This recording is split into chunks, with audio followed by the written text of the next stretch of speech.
Anta sesungguhnya engkau indi di sisiku, kabahati malaikati seperti malaikat-malaikat.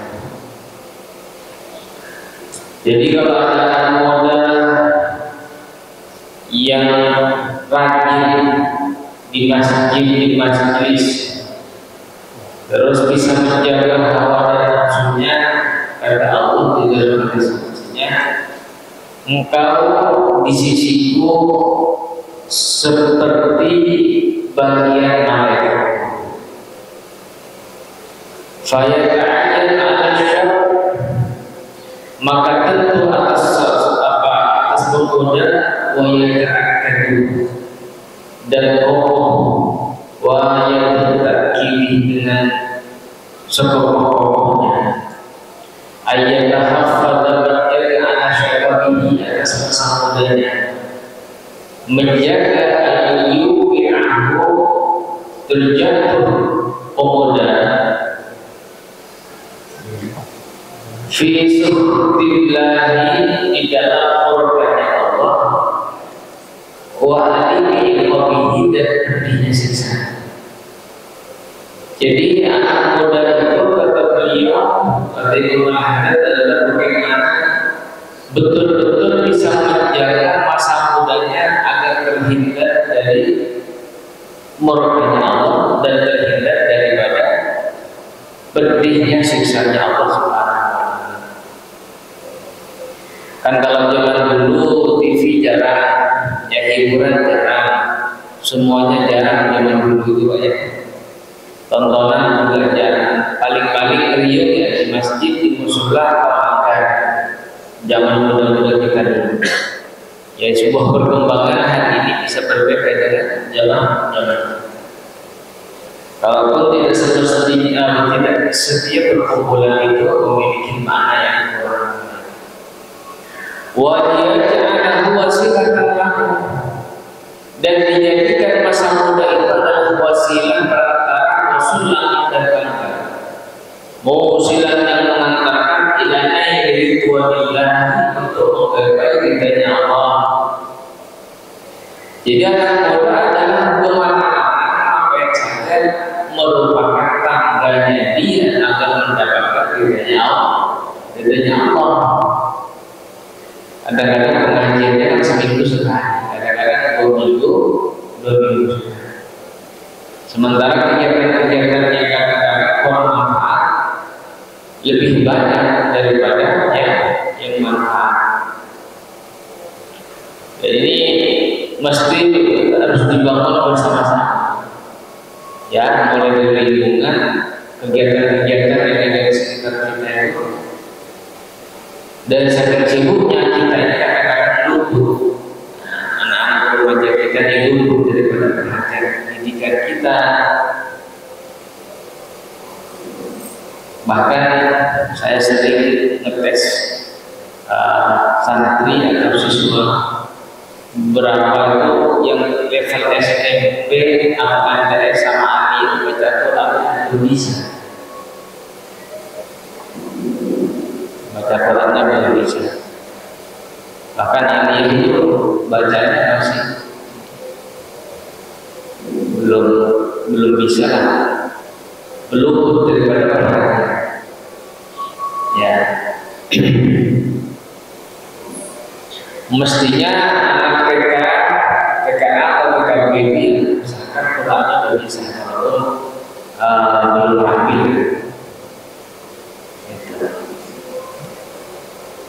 Wah ini zawabi dan mendapatkan keagungan pahalanya.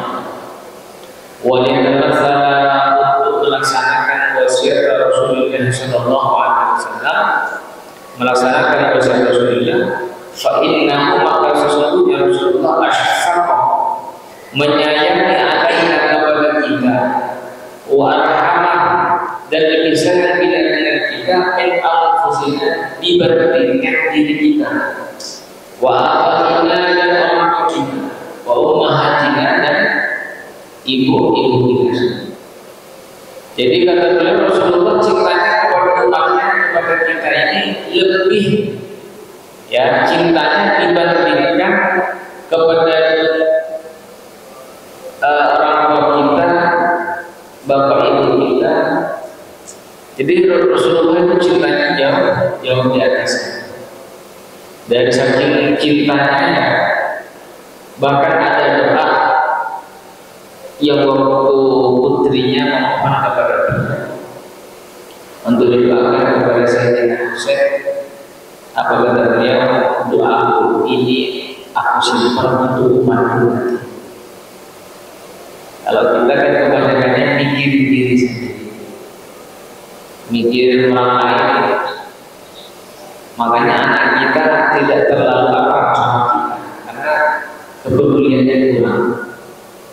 Bahkan anak kita itu lebih akrab sama guru-gurunya, atau lebih akrab kepada orang yang lebih perhatian dengan dia. Itu. Ada orang tua yang bertanya begini, kenapa anak saya kok lebih sama gurunya? Saya jawab begini, ya kan bapak ibunya kurang perhatian sama anak. Sementara gurunya kan waktu sore ngopi, subuh dan jadi banyak banget dari setoran hafalan, habis bisa kepala jadi ini. Perhatiannya banyak terus. Yang bagus itu adalah benar-benarnya orang tuanya perhatian, guru-guru kita dan lingkungan juga mendukung. Apa itu bersabda Rasulullah SAW? Ilmukan khomsan qabla khomsan. Yang pergunakan 5 qabla khomsin sebelumnya. Syabab qabla hakikan. Masa mudamu sebelum datang masa tua. Jadi masa kita ini masih muda, pertama ya yang ngaji masih muda-muda semua. Ya kalau masih ada kesempatan lah kira-kira. Ada kesempatan manfaatkan sebaiknya, semaksimal mungkin. Kemarin ada pertanyaan begini, kenapa saya kalau lagi ngaji itu semangat? Ya dalam ibadah dan doa, habis majelis ilmu, majelis zikir, kita semangat. Saya tanya begini, sampai kalau ngaji berapa menit, berapa jam? Yang paling lama juga 1 jam. Terus, iya pas pulang ke rumah semangat saya berkurang. Saya tanya begini, coba bandingkan, ngajinya 1 jam, itu setiap hari apa setiap minggu sekali? Seminggu sekali, ada 2 minggu sekali. 24 jam, 1 jam dipakai buat ngaji, berarti 23 nya pertama. Umpama sholat misalnya zuhur 5 menit, asar 5 menit, maghrib 5 menit, isya 5 menit, subuh 5 menit, 5 kali 5 sama dengan 25 menit. Sisanya kebanyakan apa urusannya? Bahkan bangun tidur urusan dunia, sebelum tidur urusan dunia. Yang ini pindah dikit urusan SPP, pindah dikit urusan udah 24 jam itu banyakkan urusan yang sifatnya dunia. Banyaknya dunia. Makanya nilai pelajaran, nilai taklim, nilai zikir di dalam majelis itu kewalahan ditutupin oleh kegiatan itu tadi. Kegiatan itu. Karena hampir jarang orang rebutan, saya rebutan pengen ngaji ahad subuh, rebutan pengen puasa Senin Kamis, rebutan khatam Quran. Saya belum pernah dengar itu aja. Belum pernah dengar. Tapi kalau yang lain-lain ya rebutan. Gitu. Sama saya juga pengajian di Anda. Kalau ngaji dia gimana ya? Pertama ya ngaji yang jadi pelajaran. Tapi kalau urusan pekerjaan yang jelas bayarannya transaksional, hujan itu juga tidak. Tapi kalau urusan ngaji, wallahu a'lam. So, maksudnya di sini adalah ilmu tadi khamsan qabla khamsin. Manfaatkan itu kan. selagi ada kesempatan. Wasihataka qabla saqamika, sehatmu sebelum sakit. Kata Imam Syafi'i radhiyallahu anhu, bersabar di dalam nikmat, bersyukur di dalam musibah. Bersabar di dalam nikmat, bersyukur di dalam musibah. Apa maksudnya bersabar di dalam nikmat? Tidak sedikit nikmat sehat kita tidak manfaatkan di dalam taat. Nikmat kaya tidak kita serufkan di jalan Allah. Atau nikmat apa lagi? Nikmat longgar waktunya sebanyak sia-sia. Itu. Baca Yasin paling berapa menit? Baca sholawat 1000 paling berapa menit? Zikir paling berapa menit? Untuk yang hal lain yang kadang-kadang manfaatnya kurang, berjam-jam. Itu pas dilihat, tahun baru lagi, atau tahun dah 60, tahun dah 70. Surah Yasin juz berapa, Waqiah juz berapa, Tabarok juz berapa, enggak dulu. Padahal umur 60 tahun. Itu tandanya bahwa Quran jarang dibuka. Itu. Saya ada pengajian keliling itu biasanya kan pada Yasin sebelumnya. Sengaja saya sebelum baca Yasin itu pura-pura, Pak, di sini ada Yasin kan baca Yasin. Ada buku Yasin. Ada yang bingung di mana ya? Pura-pura itu. Ternyata Yasin saja tidak ada. Surah-surah itu tidak ada di rumah. Sangat disayangkan. Wa faragha qabla syukrika, longgarmu sebelum sibukmu. Niatin aja misalnya hari Minggu niatin haji, luangkan hari Minggu saya ingin nambah bacaan Qurannya.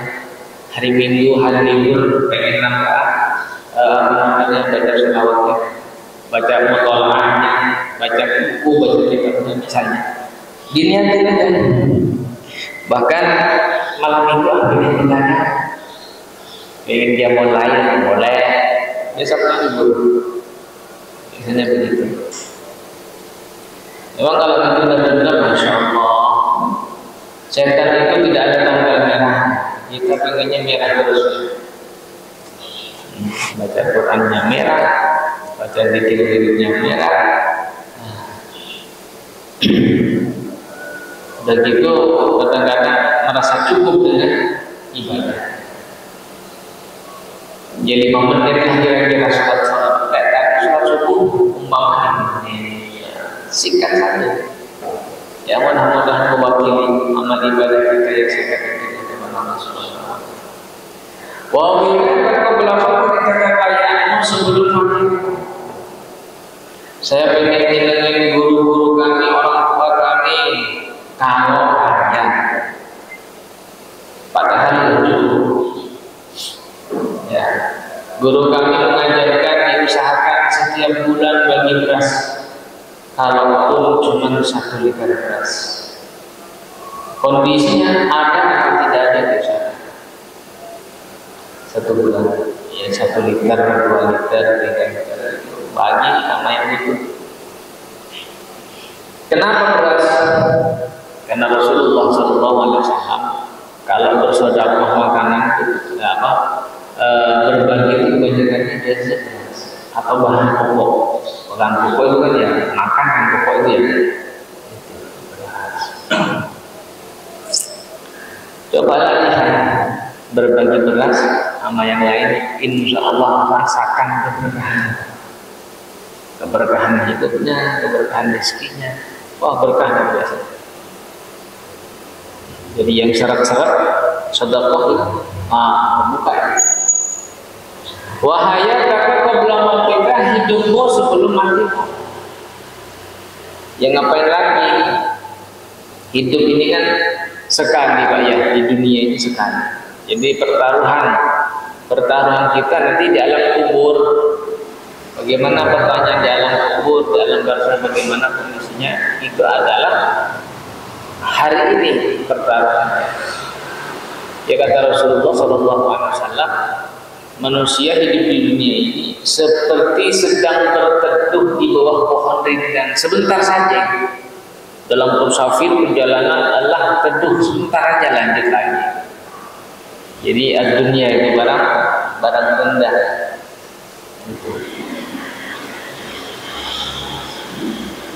Ya umpama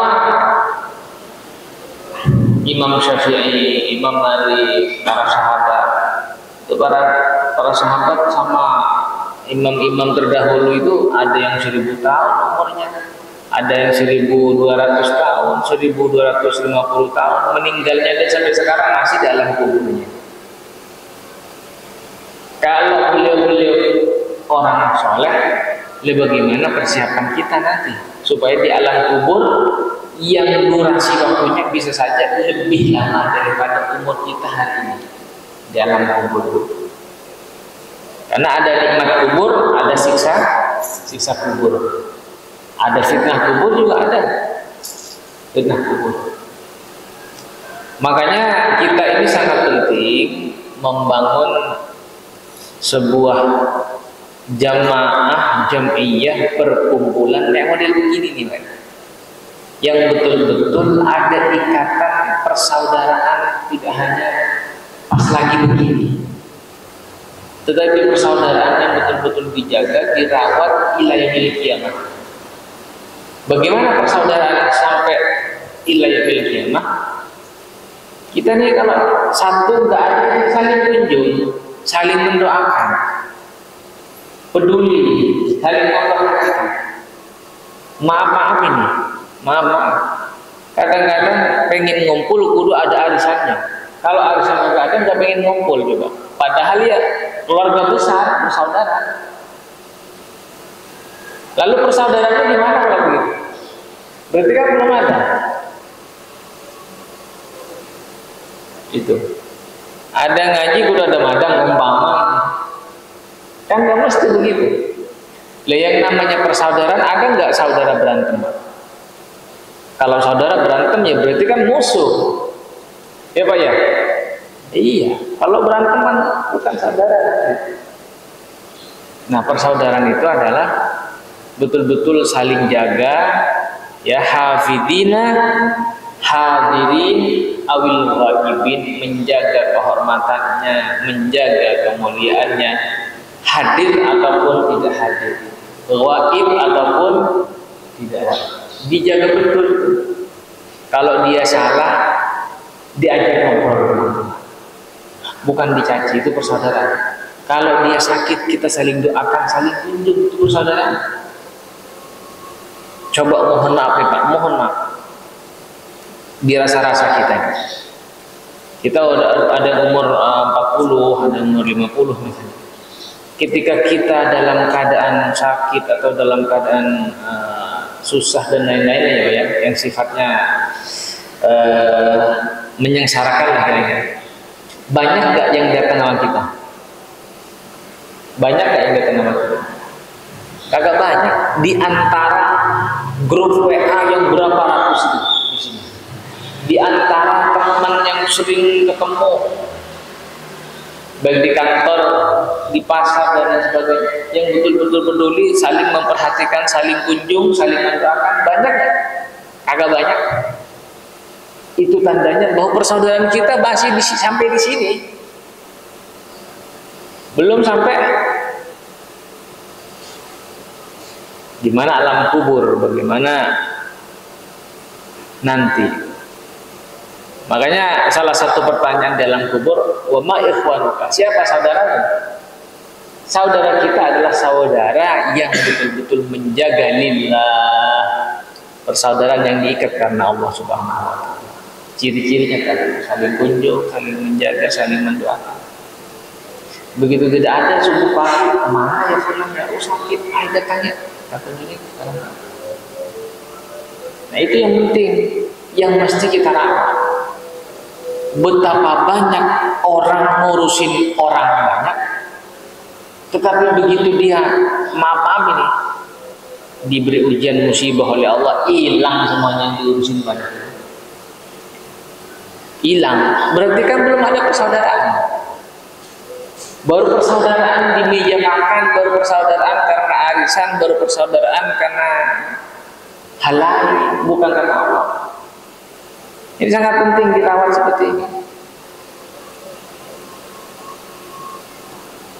Saya punya rutinan pengajian malam Ahad dan malam Rabu yang malam Rabu keliling. Itu alhamdulillah ketika ada satu kedengarannya kemana ya kurang sehat, saling kunjung. Kan itu haknya seorang mukmin gitu Pak ya. Kalau sakit saudara kita, fa'atuhu, kunjungin. Kalau dia kagak madam, pikirin. Itu saudara namanya. Jangan sampai depan rumah kagak kenal. Ini siapa? Atas nama privasi. Waduh, itu dari mana? Dasar gitu Pak ya. Tuh baik. Jadi membangun persaudaraan sehingga jauh dekatnya, masya Allah, dirindukan. Ketika ada masalah, ayo kita rembukin bareng. Itu bukan cuek-cuek saja gitu. Itu Pak ya. Waqala, dan bersabda sallallahu alaihi Rasulullah sallallahu alaihi wasallam, la tazul qadam 'abdin masih dua kaki seorang hamba min mauqifil qiyamah, pada hari kiamat, hatta yus'ala sehingga ditanya an khamsin, dari 5. Kaki seorang hamba itu nggak bisa bergerak kemana-mana di akhirat nanti pada hari kiamat sebelum perkara 5 ditanyakan. Pertama, an umrihi, dalam umurnya, fima afnahu, fima dalam apa afnahu dihabiskan, umurnya dari siapa, ditanya dulu itu yang 5. Wa an sababihi, dan di masa mudanya ngapain, itu juga ditanya nanti. Fima aflahu, dipergunakan. Wa an malihi, dan dari hartanya, min aini iktasabahu, dari mana dia berkasab. Wa fima anfaqahu, dan dari wa fima, dan apa anfaqah, menginfakkan. Dia umurnya, masa mudanya, hartanya, dari mana dia berkasab, habis berkasab diinfakkan untuk apa? 5 pertanyaan itu. Jadi kedua kakinya belum bisa beranjak kemana-mana sebelum, kurang lebih ya belum bisa melanjutkan ke perjalanan berikutnya. Ini hadisnya itu 112, rawahu at-Tirmidzi fi sunani an Abi itu. Jadi ada 5 pertanyaan. Maka umur itu perhitungkan mulai hari ini, masa mudanya perhitungkan hari ini, hartanya, termasuk makanan-makanan yang diberikan kepada anak istri kita itu diusahakan rezekinya yang halal. Rezekinya halal. Mudah-mudahan nanti kalau rezekinya halal, anak kita ini tergerak di dalam hal-hal kebaikan, semangat ngaji, semangat yang baik-baik ya pokoknya. Wasyarab, dan pemuda, huwa zamanul ladzi, ia adalah waktu alladzi yumkinu fihi, yang memungkinkan fihi dalam zaman tahsilul fadail, menghasilkan keutamaan-keutamaan. Waqti nafsil ulum, dan memperoleh ilmu. Wa ini maratibis siyadati wa riyasati ad-diniyati ghairiha, dan juga bisa mendapatkan martabat-martabat kepemimpinan ad-diniyah yang bersifat agama, wairiha, dan lain sebagainya. Ya intinya adalah betapa masa muda itu kita ukir ya untuk memperoleh keutamaan, prestasi, ilmu yang banyak dan lain sebagainya yang sifatnya ya skill, prestasi dunia dan akhiratnya. Itu. Karena kata guru kami dulu di pondok, kamu belajar hari ini, rasakan 5 tahun atau 10 tahun setelah itu kamu akan merasakan. Jadi hari ini kita ngaji rajin, maka 5 tahun atau 10 tahun ke depannya dirasakan. Dan mohon maaf, di lingkungan kita ini kayaknya budaya baca yang saya jarang temukan. Budaya bacanya itu anak muda sekarang jarang. Bahkan beberapa ada yang suka ngumpul di rumah itu, teman-teman mahasiswa, kadang mahasiswi juga. Saya tanya, ngomongin buku aja sama kita itu kagak nyambung kadang-kadang. Kitab ini, buku ini, aduh gimana? Bagaimana mau alim kalau nggak bisa senang baca? Ya, nah anak kita nih latih untuk dibudayakan bacanya di rumah, budayakan.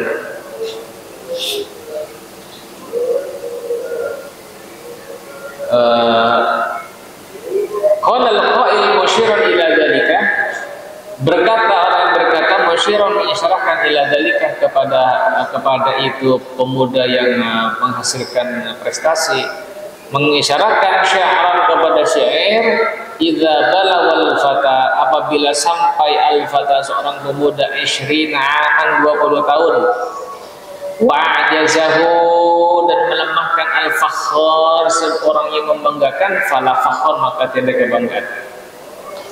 Umur 20 tahun belum ada prestasi yang dia raih, kata beliau, kemungkinan berat untuk ada kesempatan prestasi berikutnya. Ini bukan kemungkinan. Kalau umur 20 tahun belum ada prestasi, ya kemungkinan setelahnya itu udah sibuk kerja, sibuk tanggung jawab dan sebagainya. Itu. Makanya di pesantren itu atau sekolah formal sebenarnya mirip-mirip ya. SMA saja kan rata-rata sekarang di bawah umur 20 tahun biasanya udah selesai. Ya SMP sama SMA itu kan umur inilah di bawah 20 tahun. Dia tinggal dimaksimalin aja. Ya. Diberikan motivasi kepada anak-anak kita. Saya punya adik itu belum umur 20 tahun hafal Alfiyah, hafal kitab Fathul Qorib, hafal kitab dalil biasa, hafal kitab ya itu harus supaya setelah umur 20 tahun itu ada prestasi, kira-kira begitu ya. Kira-kira. Tapi yang sepuh-sepuh masih banyak kesempatan untuk kita menimba ilmu, menambah semangat. Wa qala akhar, dan berkata yang lain, idza lam tasud fi layli syabab, apabila tidak mulia, lam tasud belum mulia fi layli syabab pada zaman mudanya, fala saddat ma'asyad min ba'dihinnah, maka tidak mulia ma'asyad sesuatu yang hidup ba'dahinnah setelah masanya. Kalau masa mudanya belum ada kemuliaan, maka kata beliau fala saddat ma'asyad min ba'dihinnah, maka kemungkinan berat mendapatkan kemuliaan setelahnya. 20 tahun ini belum ada prestasi, belum ada kelebihan, belum ada keutamaan, apa? Berat rasanya, kata beliau ini. Maka anak kita ini perhatikan nih, yang sudah lulusan SMA, perhatikan prestasinya apa dia, potensial di bidang apa, perhatikan itu. Perhatikan, terus umpama dia unggul di apa gitu, didorong, dimotivasi. Terus semangat dia apa, prestasinya apa, skillnya apa, itu didorong dan dimotivasi. Yang umur anak-anak kita, umuran dia atau SMA, perhatikan itu. Jangan hanya karena kita ngasih sesuatu itu selesai. Perhatikan prestasinya apa. Saya sering juga ketemu orang tua santri, ditanya mondok di mana, terus pelajarannya apa saja, kagak tahu. Aduh, apa ya? Terus kelasnya kelas berapa? Marhalahnya berapa? Tingkatannya belum tahu. Tapi SPP nggak pernah nunggak, enggak, udah pokoknya asal SPP selesai. Hah? Hadian yang mana kurang. Wahal jalla amruka illa syabab khudil hadda minhu wa la tuhmilanna. Wahal jalla apakah moli agung umruka umurmu illa syabab kecuali pemuda. Khudil hadda yang mengambil bagian minhu daripada syabab wala tuhmilanna dan tidak melalaikannya.